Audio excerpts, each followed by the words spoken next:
Well,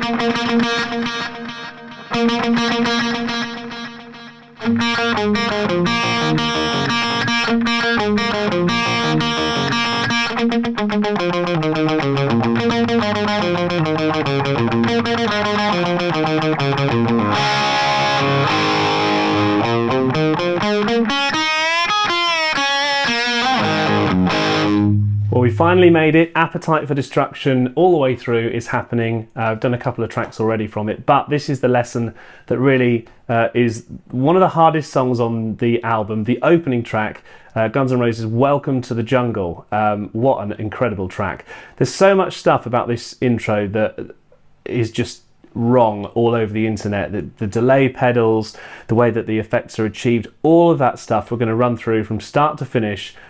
If you are a big fan of Guns N' Roses like I am, please subscribe down there and we'll help you out to get this sound nice and crunchy and nice and kind of Appetite for Destruction-esque. But let's kick in with that beginning and let's talk delay. So Slash has said in interviews before that at the beginning of this album, the delay effect was added post, so in the studio. So there are delay pedals that can create similar effects, but it's going to be very hard for you to make it sound like that given that it was done after the event of the recording. Having said that, I've got an effects pedal that I think is really good at a delay with a little bit of reverb added into the mix, which really sounds pretty effective. But just before we turn any of that on, these are the notes that we're going to be playing in the beginning. So just have a listen. That's it.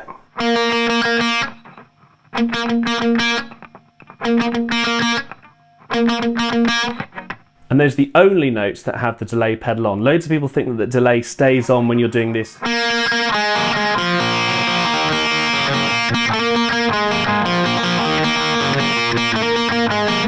No.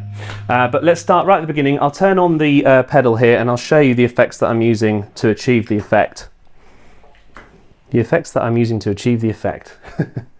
So this is a digital delay DD3T. I've got it running not in the main loop, so it's in the effects loop only, and the settings are showing up for you now. There's a little bit of reverb added into the mix as well, because I think it gives it the best possible sound. By the way, I think you probably would have guessed, but we're tuned down to E flat in kind of standard Guns N' Roses Appetite for Destruction style. Most of the albums, in fact the whole album's in that. And the other thing to say is that this whole song stays on the bridge pickup here, so no messing about. So just have a listen now with the effects added in.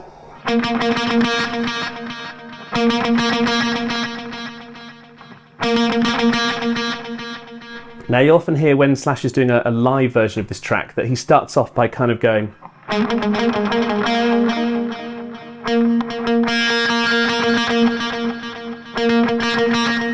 And what I think he's doing is he's listening to get himself in time with the delay.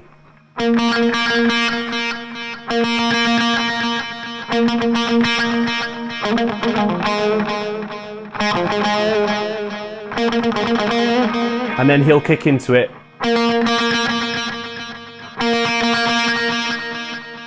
And then the delay goes off for the next section, because otherwise if you leave it on it sounds like this.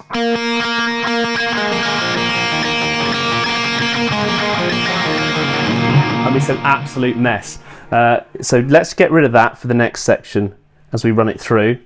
Get rid of the reverb as well, because Slash very rarely plays with any reverb on his sound. So let's run through this main riff with no delay. You've got to palm mute if you want to make this sound really, really good. So you're going to have to get nice and crunchy, which means using your right hand and sitting it across the bottom string.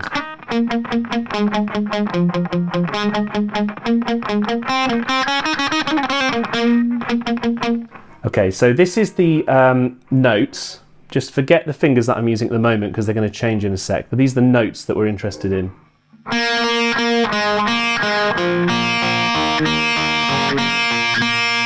Now I'm going to palm mute it.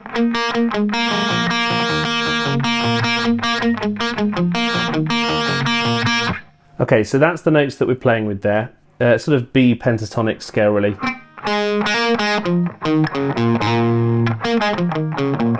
Very simple. The picking pattern is the next thing we're going to tackle. So this is down, up, down, down, up, down, down, up, down, down, up, down, all the time. Okay, so here we go.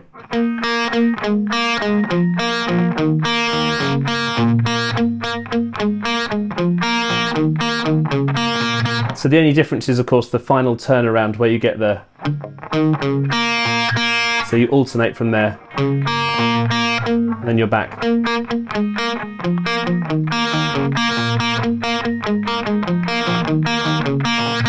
Which is why it's quite difficult, actually, because that little turnaround makes it a little bit tougher to get into the rhythm.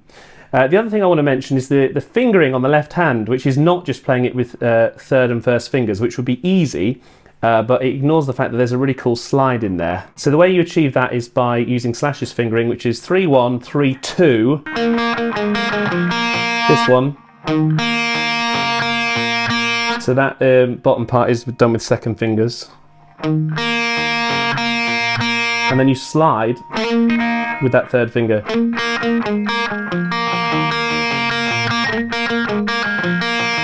Ah, see, I'm so used to playing it with the first finger, but it's wrong. You'll get there in the end. The other thing to mention is that there's 3 occasions where this comes round, where the riff becomes simplified, and you just hear.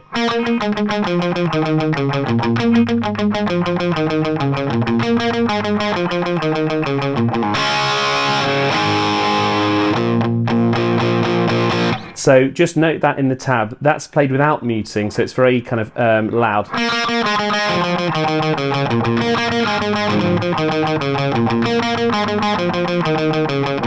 There's no slides in there, so you can use the first and third fingers, and then you've got these 2 chords.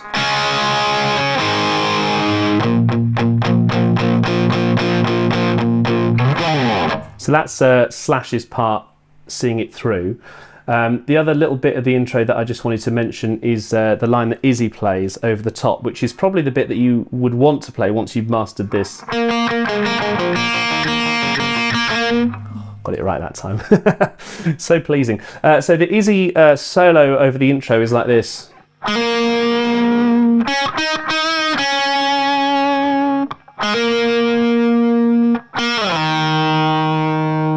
And then the next bit, I would recommend playing it up here.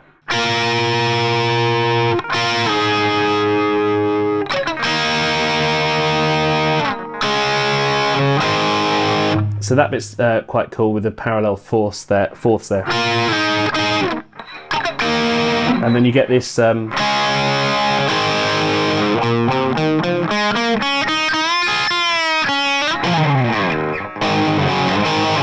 that little pattern is.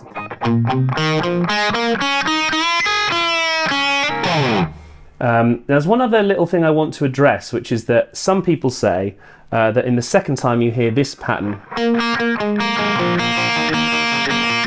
Slash repeats the 4th fret. Like that. I've listened to it probably a million times, and I don't think that's what's going on there. I think it does sound like that because I think there's I don't want to say that there's a mispick, but I think that you can hear it being played like this.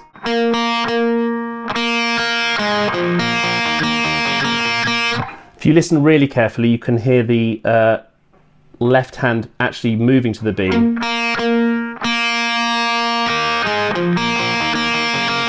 I think it might just be the fact that the B string was played again. So I think that's what's going on there. So just a little note about that, because I've seen some people recommending that you play that, which I definitely wouldn't do. That wraps up our run through the intro of Welcome to the Jungle from Guns N' Roses. I hope you're enjoying this series so far. Loving putting it together for you. And I hope that we can catch you very soon in our next part of the video. But do subscribe, and we'll see you in part 2, which is kind of the epic main riff.